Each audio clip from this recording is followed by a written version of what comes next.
Hi everyone, welcome back to my channel. This is LolaAjisafe here. We are discussing Love and Marriage Huntsville. This is episode 6. I'm not going to tell you the number. I was going to say something in Spanish, but no. My Spanish is still rusty. We're doing Rosetta Stone right now. But before I digress, housekeeping rules. Please don't forget to like the video. Just going to stay right here. Just don't forget to like the video. And more importantly, drop a line. Tell me what you think. Write it up. And then last but not least, subscribe. All right, we're going to go straight into this because we're going to make this quick and short and sweet. The name of this episode is Wanda Have a Keke. You want to have a Keke, or Miss Wanda want to have a Keke? Miss Wanda will make me start calling her Wanda instead of Miss Wanda because she don't respect herself. But I'm jumping ahead of myself. So here we go. First meeting is Kimmy, Mel, and Stormy. Of course, I think this is the first time they're meeting since the pajama party. So they're rehashing pajama party. Pajama party was like episode 2, right, y'all? That was episode 2. Like, we are episode 6. We still talking about it. But I'm gonna let them have this. They start rehashing, and then they're talking about, oh, this is, I don't know how Tiffany comes up, but then Stormy mentions that, tells the group that, oh, like she had met up with Tiffany, and they kind of somewhat squashed the semi beef they had. But then Stormy did mention that, her first impression of Tiffany was that Tiffany is, a troublemaker. Stormy, your first impression was correct. Tiffany's a troublemaker. I'm just telling you now. Tiffany's a troublemaker, but, people change. But do they really change? But this is life. Don't close your eyes and don't turn your back on her. Just keep watching her. Let it be like you want to be. Stormy, be an agent of peace. Be an agent of peace. Give her enough rope to hang herself. But I'm with you. I'm looking at Tiffany like this. But so going on, the ladies talking. Kimmy gets straight to it, and this is what I've said about Kimmy in the past. I've talked about what I like about Kimmy. She's so down to earth and she's straightforward. Like, she straight up comes out with it. She's like, I don't want to ask you at the pajama party, but hey, yo, Mel, like, why you invite Keke but you didn't invite Tisha or Destiny? Like, Keke's Tisha's cousin. Like, please explain to me. Of course, then Mel says, she goes into some explanation. Long and short of Mel's explanation is that she says that she has a friendship with Keke via a good friend of hers, a good girlfriend of hers. They have a mutual friend, and that mutual friend is a good friend of Mel's, and so yeah, she has a somewhat decent relationship with Keke, so she invited her. And Kimmy looking at her like this. Right, sure. She didn't say that, but like we all think like, right. I think it was Stormy looking like, right, okay, all right, because I didn't see Keke at any of your other gatherings. All of a sudden, Keke at your gathering.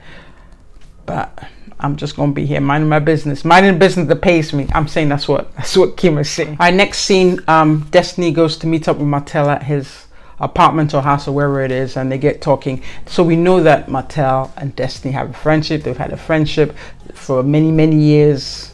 She was originally Martel's friend and then developed a friendship with Mel. So anyway, Destiny recaps her meeting with Mel. Like, look, we're not friends. She's talking about the enemy of my enemy is my enemy, and she's mad that I'm talking to Tisha. She's mad I'm talking to you, Martel. Like, she thinks we need to cut it off, and that doesn't make sense because we've been friends forever. I mean, she goes on to explain a few things. I don't know. Like, she says something about she and Mel were bonding over the fact that they were both divorced. Maybe they were, but I feel like almost at that point, that's when Mel was just like, what? You got divorced and I didn't know, and it wasn't filmed? Like, I feel like Mel had an executive producer cap on, and she was a little miffed by that. I don't know. But she says that, they talked a lot during that period of time, and there was a source of comfort for each other. All right, next scene, we have Tisha meeting up with her mother, Miss Wanda.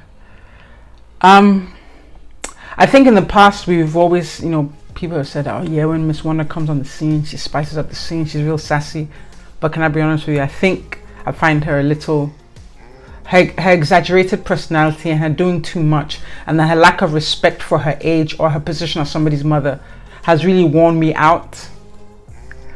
Like, her scenes are not interesting. I don't know how it is for y'all, but her scenes are not really interesting to me anymore. Like, in the beginning, it was like, oh, who is this? But it's like the same. It's more of the same. Like, we've had 3 seasons or more of the same, and I think I'm over it. I don't know how you guys feel about Miss Wanda, but I feel I'm over it. I just feel like somebody her age should be acting her age. Somebody her age should be moving with wisdom and not moving the way she's moving. And I know people can only move the way they know how to move, but I wish she could see herself and, you know, I'm not saying dial it down from me, but is this truly how she wants to portray herself? And I guess somebody would say it really is. But I think for me, what broke the camel's back was the point where, you know, Marceau told her that if you want money from me, go make me a coffee. And I can't even blame Marceau at all. That woman put herself in that position, because she, on one hand, she will cuss him out and say all kind of things, and on the other hand, put her hand out from, like, if you don't respect yourself, people aren't going to respect you. So she's moving around like she don't respect herself. And so I hate to see a woman play herself like that. So when I see her now, I'm not enthused by her scenes. I'm just like, I literally roll my eyes like I'm actually filming with her, because she literally would suck the energy, like she just sucked the energy out of the situation. She act like she's, you know, she's on Tyler Perry's set and he says action, and then she's just going for it, like she's trying to keep up with Medea. Like Medea in real life might be too much for me. Like I don't think even Medea does all that. I don't know, you'll tell me, but I think like she's trying to match Medea and it's not working. Because Medea comes off as likable, maybe because we know it's fiction. I mean, reality TV too is a bit of fiction too, but she's not coming off as likable. She's doing team too much. And then she says some weird that, you know, never trust anyone who buys shoes that don't come in a box. That her mother told her that someone who does that is shiesty. I don't know if she and Keke went to buy shoes.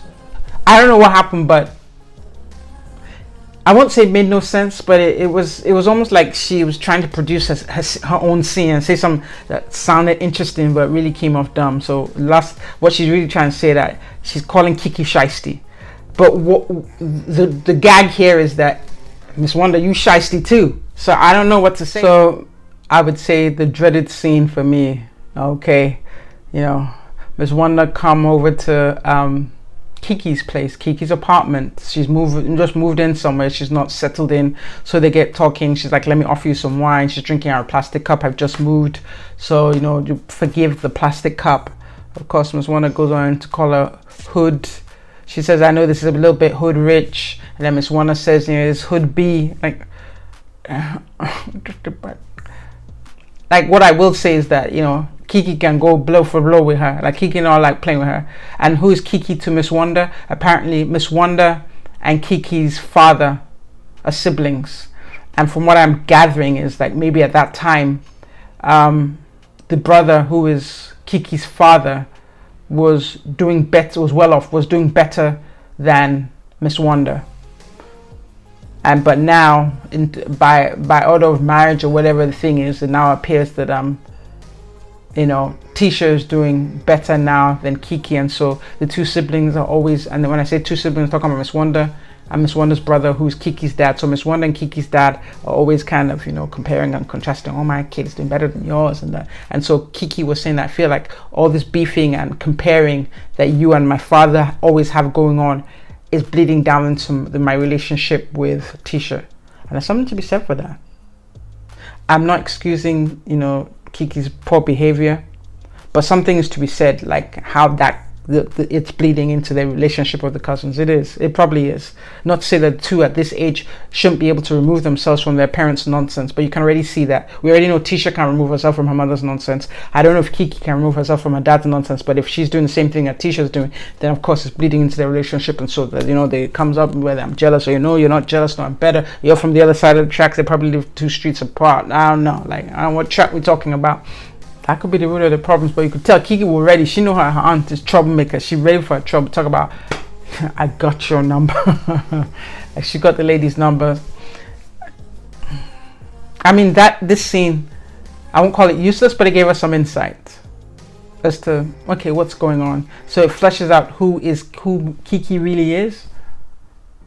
And we just get more of the same with Miss Wanda. We're not surprised. Going into the scene, next scene, Tiffany and Louis. So apparently, you know, Tiffany's always busy, you know, she's trying to build a business. So they agreed that she was, they know she's busy, so she decided to have this really great date night. She plans, there's a chef. I don't know if he was playing a sax. Somebody was playing some when he walked into the room. Wherever he walked, I think he walked into their apartment, into their house, and he was met by candles and roses and a chef there, and somebody playing music, and she's in a dress, and she opens the door, and da da da. So anyway, they get past all that, sit down, she's like, and gets talking. First thing she let him know is that, yo, my G, like, I know that you were meant to go with me to Utah to help me find out who my biological father is, but you know what I'm thinking? I want to make this a girl's trip. I want to bring a Mel. Like, yes, Mel says she's, Inspector Gadget, like she knows how to investigate things. But I feel like this was an experience that Louis wanted to share with her, particularly since as they unravel it further, her ex accompanied her in finding out who her biological mother was, and so Louis wants to get to say, okay, I helped you find your father, but now all of a sudden Mel says she's Inspector Gadget, and now you want to dump him and bring Mel along. Goes into the conversation about having children. Clearly she wants children, he didn't want children, and he's just trying to fix his feet until she gets the message. But the thing is like, I can't even fault him, because from what we understand, remember, they've told us and they talked about it, she surprised this man with a wedding. She didn't propose to him, she surprised him with a wedding. So they had not had real conversations. Like, how do you want to have more children? Will you definitely have more children? How do you want to discipline? Like, all these conversations that should be had prior to a marriage, they didn't have, because she surprised him with a wedding. I'm not going to say who does that. She does that, apparently. So now, how they say, you're either going to pay on the front end or you're going to pay on the back end. So they didn't do the work up front, so now they have to do the work now. And this is the work. If she had sat down and dealt with their issues, because it almost seems to me like with Tiffany here is, she'd had her prior marriage and she's confessed in the past that, she left the marriage because she wanted a better financial situation, but still kind of longs for it because she said the guy who's now dead was her soulmate. So that guilt has now led her to rush I'm not going to say another, to rush into this relationship. I'm not saying it won't work, but it seems almost like rushed into this relationship, took charge, and made sure they got married. I don't know how I feel about that. But Louis went along with it. God bless him. But I hear at this point now is like, what you're not going to do is convince or force him to have children if he's not ready to. I don't know how old Louis is, but if he feels he doesn't want to have children, that's a really sensitive topic. Guys, like, this is the end of this episode, but what do we know now? We know a little bit more about this couple. She tends to act first and think later. And Louis has gotten his feet in hot water because he's followed his wife and supported his wife. Thank you all for watching. Don't forget to like, comment, and subscribe. Lola, over and out.